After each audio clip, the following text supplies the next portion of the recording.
You've seen the flashy, often ineffective tricks of dark psychology on YouTube. Now, it's time for the genuine 18 dark psychology tricks that are backed by science and actually deliver results. These tricks are highly manipulative. The strategies described are designed to influence others in subtle and potentially deceptive ways. While they can be effective, they should be used with extreme caution. Misusing these techniques can damage relationships, undermine trust, and lead to ethical concern. Trick number 1, name drop. Picture yourself in a crowded room with lots of people talking and moving around. If you want to get your friend's attention, instead of waving your arms or shouting, just use their name. For example, say, "Hey Sarah, over here." When people hear their own name, they instantly pay attention. Using someone's name makes it easier to connect with them and shows that you are speaking directly to them. It also makes the interaction more personal and effective. By calling out their name, you help them notice you in the crowd, making your communication smoother and more direct. Trick number 2, reflective listening. When talking to someone, if you want them to feel understood, use reflective listening. This means repeating back what they've said, but in your own words. For example, if someone says they are stressed about a new project, you might say, "So, you're feeling overwhelmed because of the new project, right?" This helps show that you understand their feelings and are really listening. Reflective listening is a great way to build trust and make others feel heard. It helps in conversations by confirming their feelings and showing empathy, making discussions more effective. Trick number 3, positive reinforcement. Positive reinforcement means recognizing and praising someone immediately after they do something good. For instance, if a coworker named Alex helps with a report, you should say, "Thanks for jumping in on that report, Alex. It really made a difference." This kind of immediate praise encourages Alex to keep doing good work in the future. Positive reinforcement is a powerful tool for motivating people and creating a supportive environment. It shows appreciation and boosts morale, making people more likely to repeat their helpful actions. Trick number 4, mirroring. Mirroring is when you subtly copy the other person's body language during a conversation. If they lean forward, you lean forward too. If they cross their arms, you might do the same. This creates a sense of connection and makes the conversation more comfortable. Mirroring helps build rapport and makes the interaction smoother because it shows that you are in sync with the other person. It's a simple way to improve communication and make the other person feel more ready. Trick number 5, the power of pauses.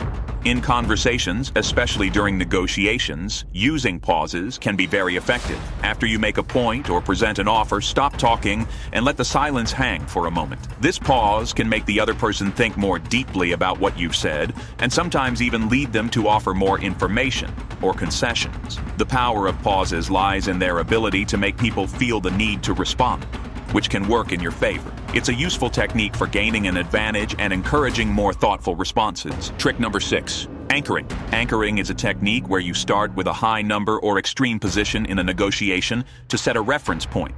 For example, if you are negotiating a salary and start by asking for a high amount, it sets the stage for the discussion. The other party's counteroffer might be closer to what you actually want.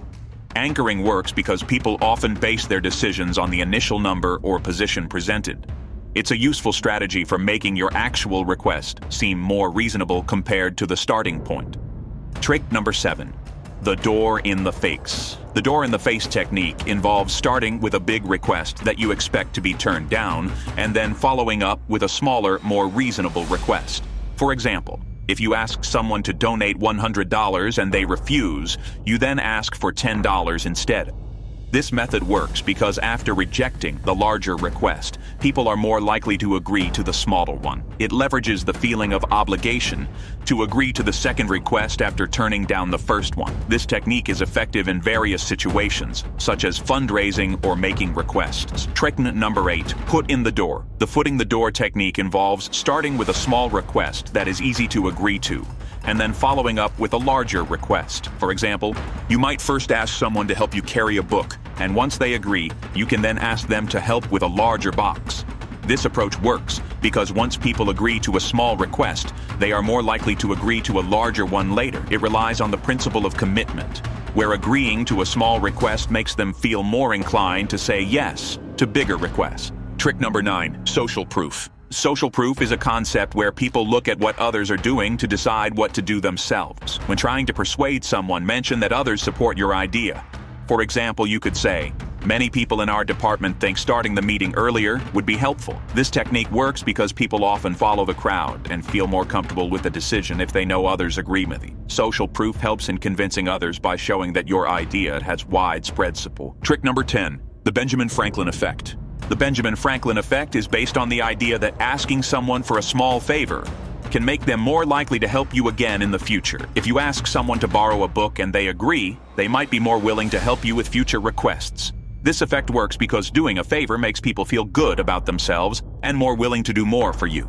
It's a way to build positive relationships and encourage ongoing help by leveraging the goodwill created from small acts of kindness. Trick number 11. The scarcity principle. The scarcity principle involves highlighting the limited availability of something to increase its perceived value. For example, if you're selling tickets to an event, you might say, "These tickets are selling out fast. You should grab yours while they last." This statement creates a sense of urgency and makes people feel they need to act quickly to avoid missing out.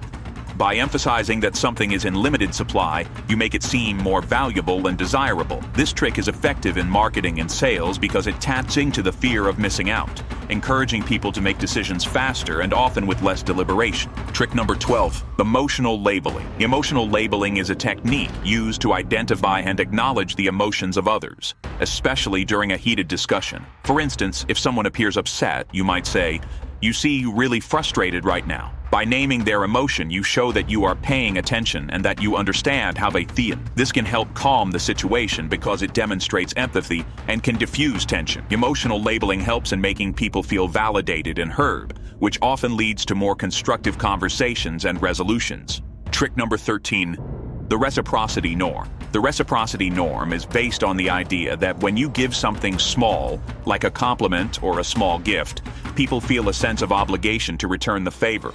For example, if you give someone a piece of candy or a sincere compliment, they might be more inclined to help you out in return or do something nice for you. This social norm relies on the principle that people want to reciprocate kindness and maintain balance in their interactions. Using this trick can help build goodwill and strengthen relationships by encouraging mutual support and cooperation. Trick number 14, the Zeigarnik effect. The Zeigarnik effect is the tendency for people to remember unfinished tasks better than completed ones. To use this effect, you can leave something open-ended to keep others interested. For example, you might say, "I have a great idea for the project, but I'll tell you more about it tomorrow." This approach creates curiosity and keeps the other person thinking about what's to come. By not providing all the details at once, you maintain their attention and increase their anticipation for the follow-up information. Trick number 15. Pacing and leading. Pacing and leading is a technique where you start by matching the other person's behavior or pace in a conversation, and then gradually guide them to your desired topic or tone. For example, if someone is speaking slowly and thoughtfully, you start by mirroring their pace and then slowly shift to a faster or different rhythm as you guide the conversation. This technique makes transitions feel more natural and helps in building rapport. By initially aligning with their behavior, you create a sense of connection and make it easier to lead the conversation in the direction you want. Trick number 17. The power of because. The power of because involves providing a reason when making a request to increase the likelihood of getting a positive response. For example, instead of just asking, "Can I go ahead of you in line?" you might say, "Can I go ahead of you in line because I'm really late for an appointment?" People are more likely to comply when making a reason, even if it's a simple one. The word because helps justify the request and makes it seem more reasonable, increasing the chances of getting what you want. Trick number 18. The Pygmalion effect. The Pygmalion effect refers to the idea that setting high expectations for others can lead them to perform better. If you believe in someone's potential and express this belief, they are more likely to meet or exceed those expectations. For instance, telling a team member, "I know you can handle this project excellently," can boost their confidence and drive them to achieve better results. By setting high standards and showing faith in their abilities, you encourage people to rise to the challenge and perform at their best.